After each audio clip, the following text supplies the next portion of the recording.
Welcome back to the grind for another Cavalier event quest guide. This is quest number 2, and this is my sort of smorgasbord of champions that I have. We have mixed martial arts, and the tags are defenders, Thunderbolts, and Inhuman attackers.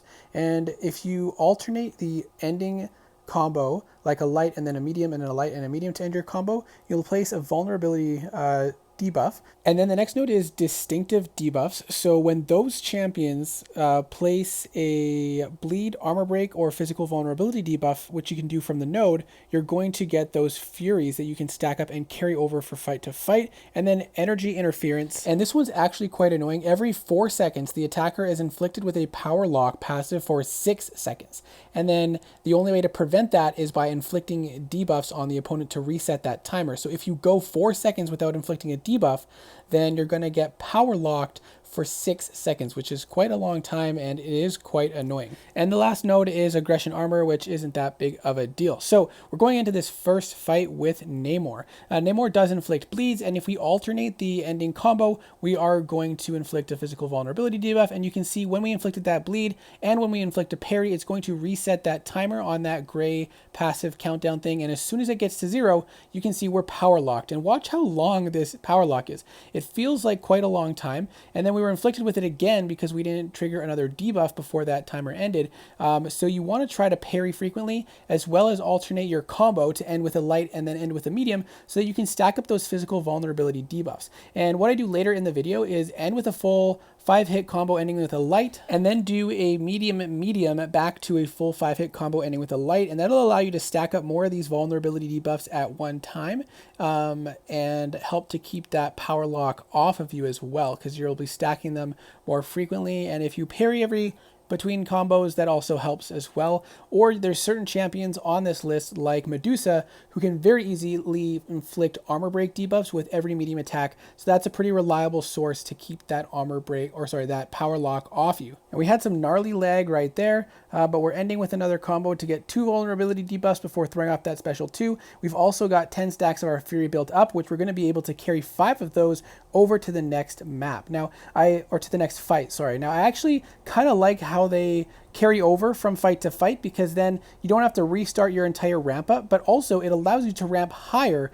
with that champion in the next fight, because those 10 red Fury stacks are actually going to convert into cross-fight Furies that give 15% increased attack, whereas the cross-fight charges that you gain in that fight give 30% increased attack. So you can get up to 10 of those cross-fight charges, each giving 30% increased attack, and then in the next fight, you'll have 5 from the first fight, plus up to 10 from that fight that you're in, and they carry over from for 2 fights. So that is a nice way to kind of keep that extra damage up for more fights and not have to start from 0 damage bonus, but those Furies that carry over are not as potent as the ones that you gain in the fight. So Red Hulk is another incredible champion that fits the criteria for this quest, and so he's a nice one to have. And once you get going, once you get those Furies built up, you can see the huge damage he gets, not only from his special attacks when he crits, but look at that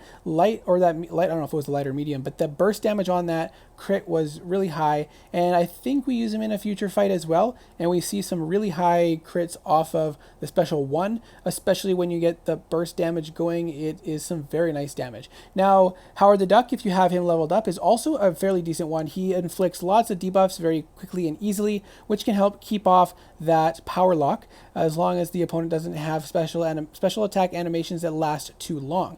And once you get the Furies built up, just like most champions really, you start to deal some very nice damage. And Howard the Duck, with all the armor breaks and his own Furies that he gets, when you add on the ones from the nodes, the damage starts to get pretty nice. So now I'm trying to alternate my combo to get some vulnerability debuffs. I got 2 on him, throw off my special 2 for some nice big damage, and then we finish it off with some heavy attacks to end the fight, and not too bad at all. And so this one also has some pretty solid champions in the mix of the criteria that you can use them for. And as we mentioned, you can use any champion champion to do these fights. To keep the power lock off you, any champion that inflicts debuffs will work. You don't have to meet these hashtags.